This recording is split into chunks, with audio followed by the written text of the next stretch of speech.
आजकल हर social media पर सिर्फ एक ही चर्चा है कि आखिरकार सीजेपी और युवाओं के आगे झुक गई सरकार। फेसबुक, ट्विटर और इंस्टाग्राम से लेकर हर सोशल मीडिया प्लेटफॉर्म पर सिर्फ एक ही चर्चा सबसे ऊपर ट्रेंड कर रही है। आखिरकार इस देश के बेरोजगार युवाओं और कॉकरोच जनता पार्टी यानी सीजेपी की कॉकरोच क्रांति के आगे मोदी सरकार को पूरी तरह से झुकना ही पड़ा, क्योंकि शिक्षा मंत्री धर्मेंद्र प्रधान के अचानक हुए इस्तीफे के बाद संसद में जो कुछ हुआ उसने पूरे देश का ध्यान अपनी ओर खींच लिया है। और इसी बड़ी हलचल के बीच मोदी सरकार ने लोकसभा में नया पब्लिक एग्जामिनेशन अमेंडमेंट बिल 2026 पेश कर दिया है, जो पुराने 2024 के कानून को पूरी तरह से रीअपडेट करके पेपर लीक माफियाओं की रीढ़ की हड्डी तोड़ने का काम करेगा। इस नए और बेहद सख्त कानून के तहत अब अगर कोई भी पेपर लीक सिंडिकेट या एग्जाम कराने वाली एजेंसी किसी भी तरह की धारली या संगठित अपराध में लिप्त पाई जाती है तो सजा को सीधे बढ़ाते हुए न्यूनतम 7 साल से लेकर अधिकतम 10 साल की जेल का प्रावधान किया गया है और जुर्माने की रकम को तो सीधा 100 गुना बढ़ाकर 10 लाख रुपए से अधिक 10 करोड़ रुपए तक कर दिया गया है। इतना ही नहीं, इस कानून की सबसे बड़ी ताकत इसकी टाइमलाइन है, जिसके तहत अब किसी भी पेपर लीक केस की जांच के लिए केंद्र सरकार एक स्पेशल टास्क फोर्स का गठन करेगी, जिसे हर हाल में 2 महीने के भीतर अपनी जांच पूरी करनी होगी और इंसाफ में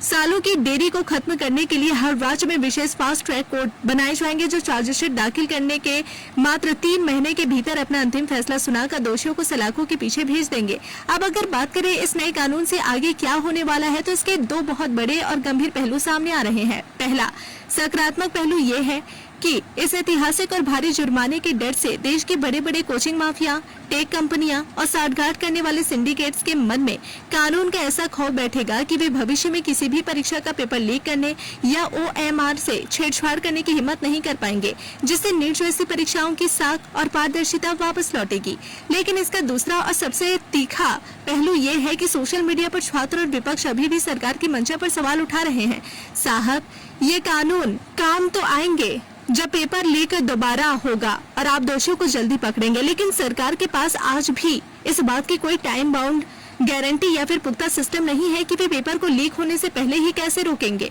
जनता सीधे तौर पर हुक्मरानों पर तंज कस रही है कि काश जितनी जल्दबाजी में कल रात शिक्षा मंत्री धर्मेंद्र प्रधान का इस्तीफा लिया गया और आज ये नया बिल संसद के पटल पर लाया गया, उतनी ही मुस्तैदी अगर शुरू से ही NTA की सुरक्षा और डेटा को लीक प्रूफ बनाने में दिखाई गई होती तो आज देश के 24 लाख से ज्यादा होनहार मेडिकल छात्रों का भविष्य अधर में नहीं लटकता और न ही उन्हें इंसाफ के लिए सड़कों पर लाठियां खानी पड़ती। ऐसे में अब देखना होगा कि इस कड़े 10 करोड़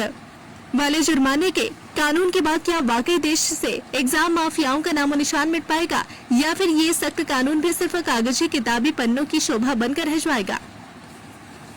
अगर आप अपने बिजनेस, शॉप, कंपनी या सर्विस को ज्यादा कस्टमर तक पहुंचाना चाहते हैं एडवर्टीजमेंट के जरिए, तो आप न्यूज टैग इंडिया और हालाते बंगाल से कांटेक्ट करें। फोन नंबर 9831060581 या फिर 8240148182 पर कॉल करें।